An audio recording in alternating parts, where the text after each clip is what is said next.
ঈদের আনন্দ শেষে কর্মস্থলে ফিরছে কর্মজীবী মানুষজন, কিন্তু এই যাত্রাপথে মানুষের ফেরার সময় যে ধরনের ভোগান্তি ছিল, এখন আবার নিজের বাড়ি থেকে যখন আবার ফিরে যাচ্ছেন তখনও একই ধরনের ভোগান্তি পোহাতে হচ্ছে।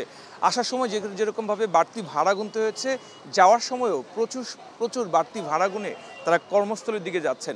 আমরা সকাল থেকে ময়মনসিংহ নগরীর মাসকান্দা বাস টার্মিনাল এলাকায় আছি। এখানে সকাল থেকে প্রচুর সংখ্যক মানুষের ভিড় আমরা লক্ষ্য করেছি।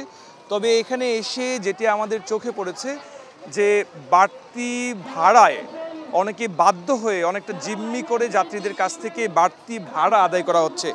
আজকে শুক্রবার ময়মনসিংহ থেকে ঢাকায় ভাড়া চাচ্ছে টঙ্গী গাজীপুর পর্যন্ত এবং মহাখালী পর্যন্ত, অনেক ক্ষেত্রে 500 টাকা পর্যন্ত ভাড়া চাচ্ছে এবং যাত্রীরা অনেকটা বাধ্য হয়েই অনেকটা জিম্মি অবস্থায় তাদের কথা মেনে নিচ্ছেন।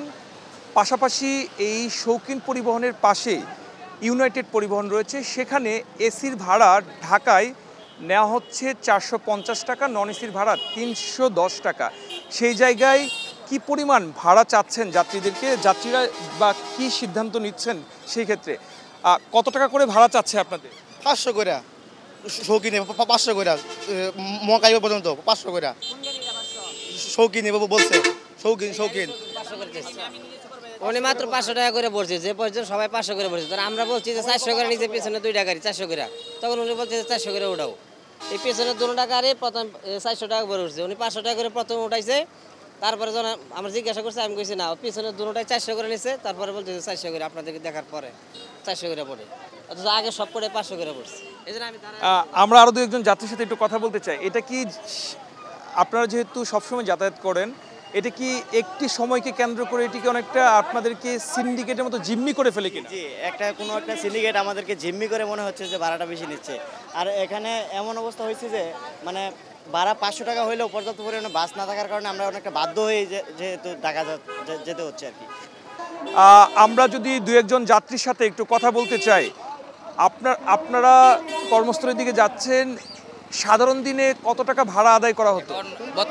বর্তমানে আগে যে ভাড়াটা ছিল শৌখিন এবং কি অন্যান্য আপনার সার্ভিসের ক্ষেত্রে ছিল, যেমন ইউনাইটেডে ছিল 310 টাকা নন এসি, ঠিক আছে, এসিতে ছিল 350 টাকা।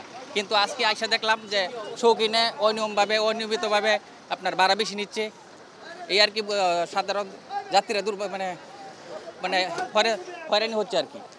কত টাকা করে ভাড়া বাড়তি নিচ্ছে? এখন নিচ্ছে 150 টাকার মতো বেশি করে নিচ্ছে। এখনো আবার এখানে দেখা যাচ্ছে আপনার এর আবারও বেশি নিচ্ছে, 400 টাকাও নিচ্ছে। ব্রেকফাস্ট, টিফিন কিংবা স্ন্যাক টাইমে মজাদার আয়োজন মানে অল টাইম ব্রেড। ধন্যবাদ আপনাকে। আমরা আরেকজন যাত্রীর সাথে একটু কথা বলতে চাই। আপনি নিশ্চয়ই ঢাকা যাবেন, বাসে কি টিকিট পেয়েছেন বা বাড়তি কোনো ভাড়া চাচ্ছে কিনা? বাসে সবগুলো বাসে বাড়তি টিকিট। শৌখিনের ভাড়া হচ্ছে যেখানে 200 টাকা, সেই জায়গায় আজকে শৌখিন ভাড়া আদায় করছে 400 টাকা। আর হচ্ছে আপনার ইউনাইটেড যে লম্বা সিরিয়াল, সেই ধরনের কোনো বাস নাই। তো আমরা এখন পর্যন্ত বুঝতে পারছি না আমরা আসলে কয়টা পৌঁছাবো ঢাকা গিয়ে। ধন্যবাদ আপনাকে।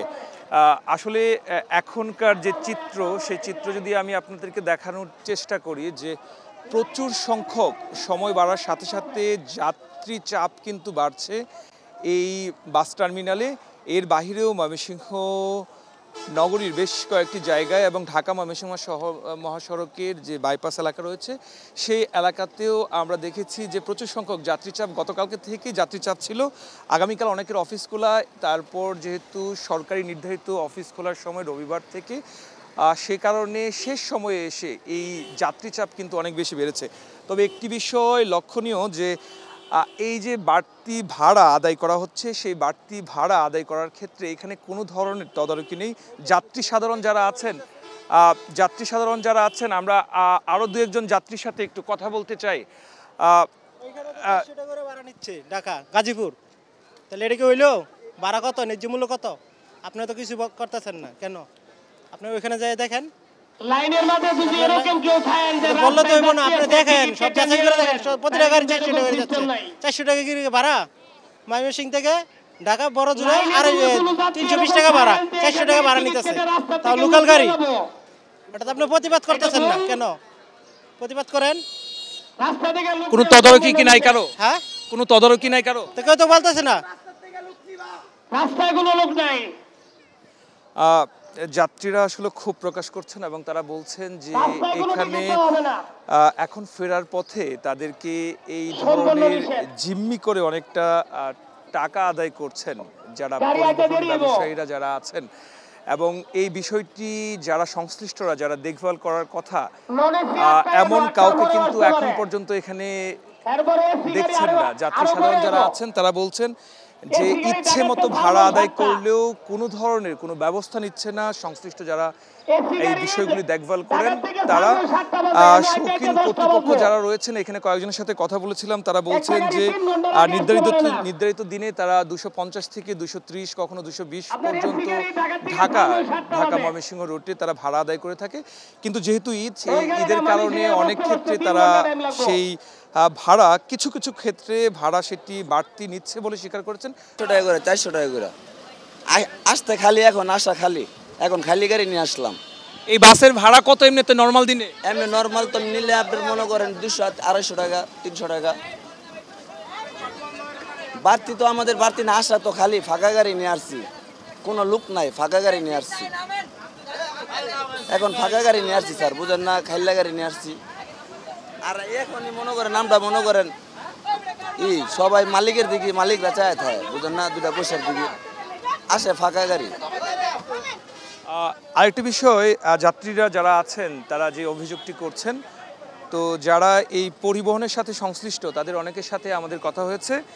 তারা বলছেন যে ঢাকার থেকে যখন ময়মনসিংহে আসছে সেই আসার সময় গাড়ি কিন্তু খালি থাকে, তো সেই কারণে এখন যাওয়ার পথে তারা এই অতিরিক্ত ভাড়া তারা আদায় করছেন। তারা বলছেন যে এটি খুব বেশি একটি অতিরিক্ত না, যে পরিমাণ যাত্রী আছে সেই তুলনায় এই ভাড়াটা তাদের কাছে খুবই সামান্য তারা বলছেন। তবে একটি বিষয় আমাদের চোখে পড়েছে যে এই যে অতিরিক্ত ভাড়ার নৈরাজ্য চলছে, এই ভাড়ার মনিটরিংয়ের ক্ষেত্রে কোনো ধরনের সংশ্লিষ্ট যারা আছেন এবং সরকারি যে সকল দপ্তরগুলি এই ক্ষেত্রে দায়িত্ব পালন করে থাকে তাদের কাউকে কিন্তু আমরা এই সকাল থেকে এখন পর্যন্ত আমাদের চোখে পড়েনি।